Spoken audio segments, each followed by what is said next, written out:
High বন্ধুরা, তোমরা সবাই কেমন আছো? আশা করছি সবাই ভালো আছো, সুস্থ আছো। আমি কেয়া তোমাদের সামনে আজও একটি নতুন ব্লগ ভিডিও নিয়ে চলে এসেছি। তোমরা সবাই কম বেশি জেনেছো, আমার যারা একদম কাছের বন্ধু, প্রতিনিয়ত আমার পাশে থাকার বন্ধুরা। আমার একটু শরীরটা খারাপ ছিল কয়েকদিন, তাই আমি ঠিকঠাক ভিডিও পোস্ট করতে পারিনি। তো তোমাদের কাছে সবার কাছে ক্ষমা চেয়ে নিচ্ছি, সবার বাড়িও উপস্থিত হতে পারিনি। তো আপাতত শরীরটা এখন ঠিকই আছে, কারণ ঠান্ডা পড়েছে, তোমরা জানো তো। ঠান্ডাতে একটু সবারই একটু শরীর খারাপ হচ্ছে, জল টল খাওয়া কম হচ্ছে। তো আমি কিন্তু আজকে দুপুরবেলা, আজকে সানডে, তো সানডেতে আমি দুপুরবেলা কি রান্না করলাম, কি করলাম সেটাই তোমাদের দেখাবো। তো আমি রান্না করেছি আজকে সবাই বাড়ি, বুঝেছো? আজকে সবাই বাড়ি যেহেতু, তো আমার আজকে একটু ছুটি আছে, ফাঁকা আছে, তাই আমি কাঠে রান্না করতে চলে এসেছি। আমার মতো কে কে উনুনে রান্না করো একটু জানিয়ে যেও। হ্যাঁ, আমি রান্না করবো আজকে পাবদা মাছ, আর পালং শাকটা হয়ে গেছে, আমি ঘরে রেখে এসেছি। ভাতটাও আমার হয়ে গেছে। এই দেখো কি রান্না করছি, এই দেখো চাটনি রান্না করছি, এটা চাটনি হচ্ছে। আর এই যে হবে, এই দেখো কি মাছ বলো তো, দেখেছো? এটা হলো পাবদা মাছ আর ভোলা মাছ, আর দুই পিস এখানে আছে, আরো ছোট ছোট, ছোট ছোট কটা ভোলা মাছ আছে, সেটা এখনো কাটা হয়নি, ওটা হলো সকালবেলা রাখা হয়েছে। আর এই মাছগুলো দেখছো, এই মাছগুলো এর আগের দিন আনা ছিল। তো তোমরা অনেকে জানো আমি রাতে মাছ কেটে ফ্রিজে রেখে দিই, কারণ বাবা রাতে বাজার করে নিয়ে আসে। বাবা সকালে কাজে চলে যায়, এই কারণে তোমার দাদা ভাইও কাজে চলে যায়।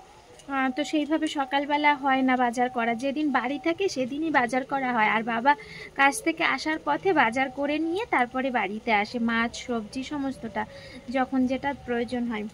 হ্যাঁ, তো আজকে কিন্তু আমাদের চিকেন হচ্ছে না, আজকে রবিবার, সবাই একটু মাংস টাংস খায়, এরকম একটা ব্যাপার থাকে, তাই না বলো? কিন্তু কিন্তু আজকে হচ্ছে না, যার কারণ কালকে আমরা একটু বাপের বাড়িতে গিয়েছিলাম। তো বাপের বাড়িতে যাওয়াতে ওখান থেকে মাংস খেয়ে এসে, আবার সামনেই হলো 1 জানুয়ারি রয়েছে, সেই সময় আবার একটু মাংস টাংস খাওয়ার ব্যাপার আছে। আর কটা দিন মাত্র, বৃহস্পতিবার, কালকে আমরা নিরামিষ খাই, সোমবার, তো সোমবারটা নিরামিষ হয়ে যাবে, তারপরেই আমাদের মঙ্গলবার দিন হয়তো মাছ টাছ বা কিছু একটা খাবো। তো এই কারণে আর খাওয়া হলো না, কারণ পরপর মাংসটা না ঠিক শরীরেও সহ্য হচ্ছে না। প্রথমবারেই বললাম যে একটু অসুস্থ হচ্ছি, কারণ জল টল খাওয়া হচ্ছে না ঠিকঠাক। আরও যদি একদম অনেক অনেক খাবার খেয়ে ফেলি, মানে মাংস বেশি বেশি, তাহলে শরীরটা আরও অসুস্থ হয়ে যাবে। এই কারণে আজকে চিকেন আনতে বারণই করলাম।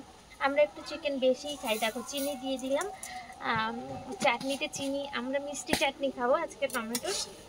তো আমার বাবা খুব ভালো খায় টমেটোর চাটনিটা, বুঝেছো? আজকে যার কারণে বাড়িতে আছে। আর আছে ধনেপাতা আছে, ভাবছি ধনেপাতা বাটা করবো কিনা। তোমরা কেউ খাও, মানে যারা যারা খাও তো অবশ্যই, গরম ভাতে ধনেপাতা চাটনি অনেকে বলে, বা বাটা অনেকে বলে। তো ধনেপাতা বাটাটাও করব কিনা ভাবছি, যদি সময়ের সাথে পেরে উঠি তাহলে করব।